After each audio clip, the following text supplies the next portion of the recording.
Howdy folks. Well, if it's the first time coming to the channel, my name is Jeremy, and today we're going to be talking fried green tomatoes. We're here in Texas, and I want you to know all across the South we are very aware of the extreme temperatures that we are all experiencing, and everybody out there is in our thoughts and our prayers all across the area of danger. Just remember, take care of yourself, take care of your livestock, take care of your pets. Just because they can't verbally complain doesn't mean they don't feel the same misery you do. So give them some shade, give them some water. We'll all get through this. Well, all right. Let's talk about green tomatoes. So when you pick green tomatoes, what are you looking for the ones you want to fry? Well, I've got some staged tomatoes here to show you. So obviously, this is a green tomato through and through. It's very firm. This is perfect for frying, okay? Next, we have a green tomato that's got a little tinge of color, if you can see that, on the tip. Still okay, still very firm. We could fry this. Now we have a beautiful green tomato here, and you can see that we're starting to get some color on the end, but guess what? It's still firm. We're going to fry this. It's going to be great. One last example. It's a green tomato. Has a little more coloring to it. But guess what? It's still firm. So I guess instead of saying fried green tomatoes, we could say fried unripe tomatoes. You really want to check that firmness. That's what you're looking for. You want to make sure that they're not starting to develop, I'll say, looking like these, which are great slicers. These are behind me are probably getting canned today. I think the ones in the window are getting dehydrated. But right now, we're going to focus on fried green tomatoes and my take on them. Okay? So I have a station built up here, and nothing is all inclusive here. The thing with fried green tomatoes is you kind of do your own thing. I think that the most important thing is the steps that you follow before they hit the pan. Okay? I will slice my tomatoes in about 1/4 of an inch slices. Okay? My first station is simply flour and kosher salt. If you're wondering how much, I got 1 cup of flour in here to a teaspoon of kosher salt. Mix that up. That's going to be the first station. The second station, I have 1 egg and some milk. Okay? So we're going to go from the dry flour into the egg and milk. And then my last station before we go to the pan is something that you can really kind of play with, okay? What I'm going to be using is a 2-to-1 breadcrumb to cornmeal. So 2 tablespoons breadcrumbs, 1 tablespoon of cornmeal. And then I'm going to be using my favorite seasoning salt. You use whatever is your favorite. I hear there's some very good Cajun Kickstart, Cajun, Slap Your Mama, some other stuff that would go great in this. So I'm not going to reveal what seasoning salt I use, but that's what's in this. A 2-to-1 breadcrumb to cornmeal, and then my seasoning salt. Then we're going to go into a cast iron skillet, about a 1/2 inch of oil. We're going to get that skillet to about 320, 325.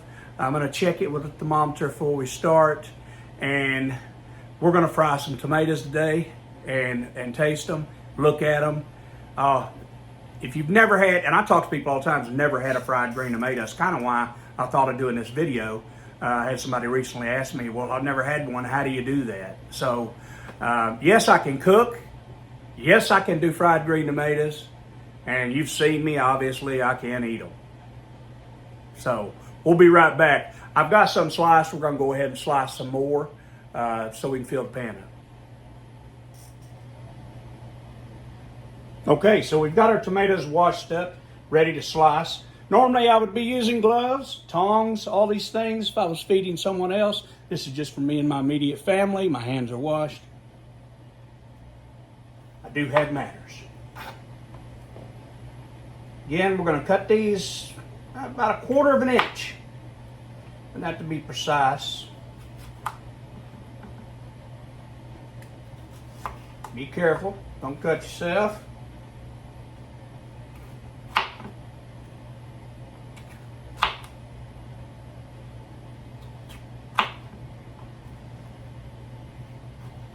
Because we're just cooking for myself and my immediate, that's all we're going to do right now.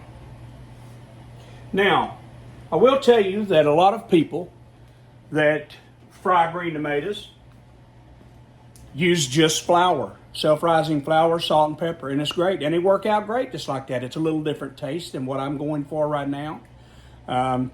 It's a little older recipe that's going to use, cornmeal, a little cornmeal in the end like I'm going to. Gives it a little bit better of a crunch. But certainly there are lots of ways to do fried green tomatoes. But this is how we do them right here in East Texas. So, first off, put them in my flour. I'd go ahead, do several of these, have them ready. Because I don't want the process to be slow when I'm putting them in. I kind of like what I'm putting in the pan to be turned at around about the same time. So again, I'm gonna go ahead and put several, go ahead and put them in the milk. I'll turn them over. You can see this process.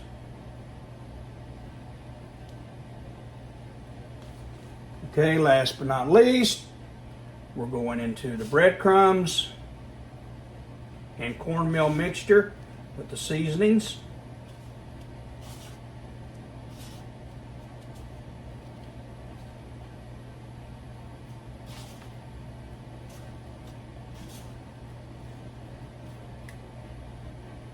Hey, you could even throw these throw this last step, probably, I've never done it, into a Ziploc bag and just shake all these and get them out.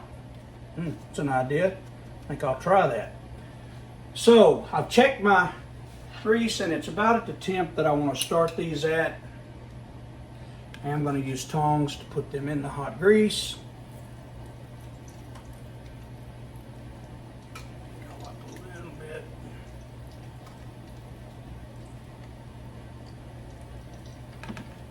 There's not a specific time on how long to cook these. You just want them to be a beautiful golden brown. That's what we're looking for. So I'll go ahead. Oh, I missed some flour. Go ahead and put the rest of these here in there. Okay, I'm going to go to our seasoning. Like I said, not hard at all, guys. And while we're cooking, let's talk about dipping sauces. People use a lot of different things. Some people, a lot of people, use just ketchup. Some people, a lot of people, use ranch everything. It's very good dipped in a good remoulade sauce. If I don't have that, then I like to mix salad dressing and ketchup together. Makes a pretty good dip. Ketchup. So, okay, let me get these in.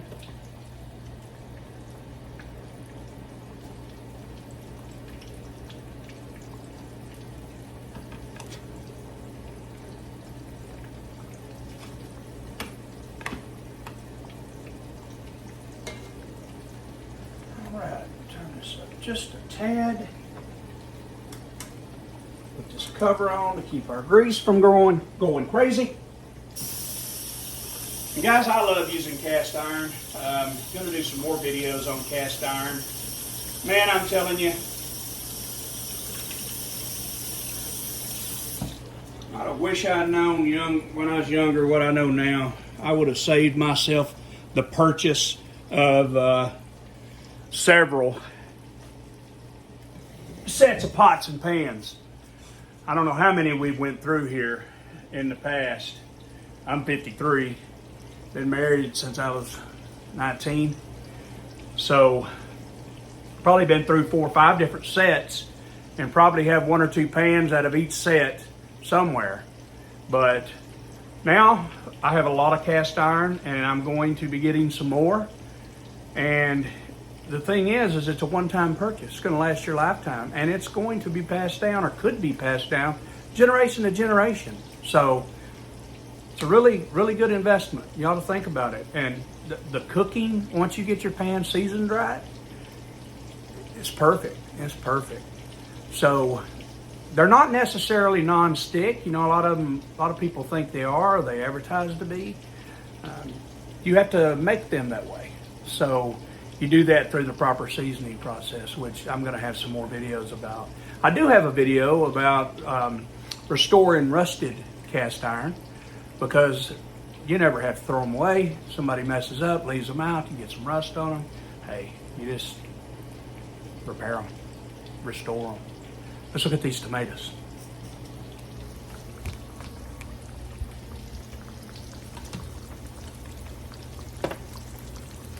Looking good.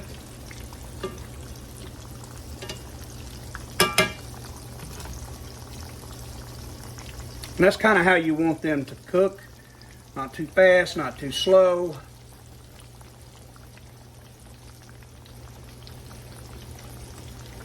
You certainly don't want to cook them to death where there'll be just a mush in the middle, that's for sure.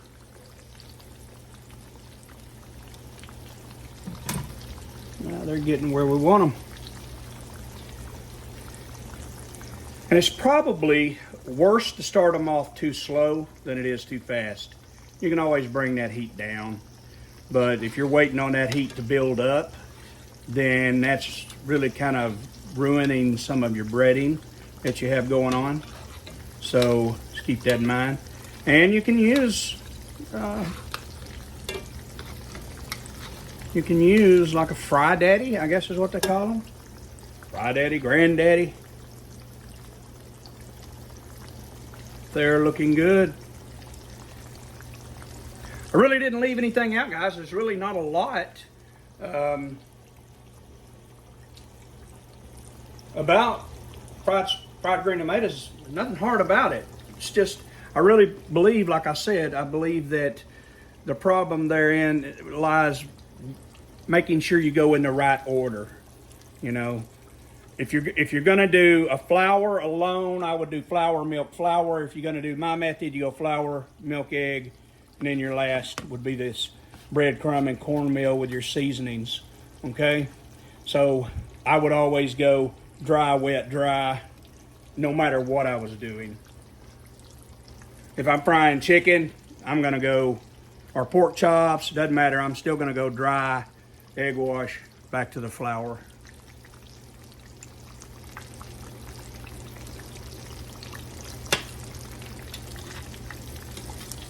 These are almost ready. And you know, you can really plate these up and make them look really nice. You know, a lot of restaurants, at least here in Texas, a lot of restaurants have onion rings, they have fried green tomatoes, you know, those sort of things on the appetizer menu. Looks really good, maybe with some chopped chives on there, some parsley, some type of edible garnish to go with them. And the dips or the sauces that you can make is just, they're all over the internet. You can look them up. There's a lot of them that involve, okay, here's one I'll give you. I like it a lot. So I did this one recently with some Greek plain yogurt. So I made a dill dip. I have fresh dill out in containers out on the back deck, so I went and cut some dill, sliced it up, put it in the yogurt. I got some dill relish, mixed that in, and that was really all there was to that dip, and it was absolutely amazing. I love avocados. You know, any kind of ranch avocado would be great.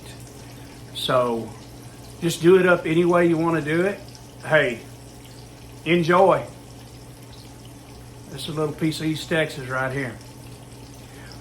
Well, we're going to take them up.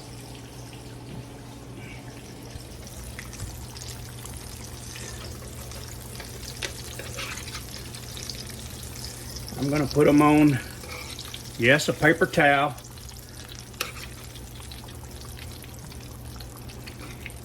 These do absorb some grease, so I want to get some of that off.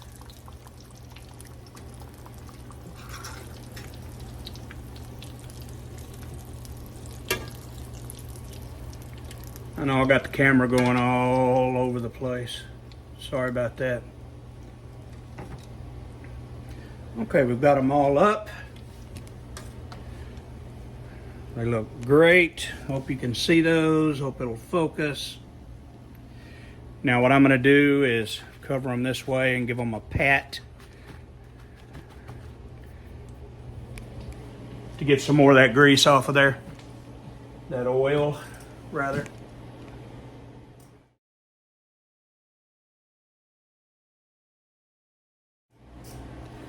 So, guess who gets to taste those?